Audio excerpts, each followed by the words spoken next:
For many years, I was the educational consultant to the Canadian Mental Health Association in Toronto, Ontario.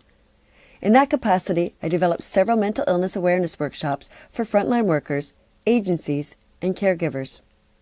The most satisfying part of that role was going into a group who may have been fearful of those with mental illness and opening their eyes to the realities.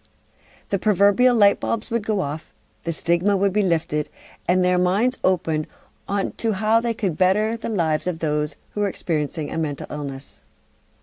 My hot tip for building resiliency and celebrating Mental Illness Awareness Week? Taking the time to learn about mental illness can make all the difference to you or to someone you care about. During this month, open your eyes and find your own path to helping a family member, a friend, a coworker, or a person you meet sitting there on the street who may desperately need your understanding and compassion. For more information on coping with mental illness, sign up for one of my online courses at worksmartlivesmart.com under the Resources and Courses tab.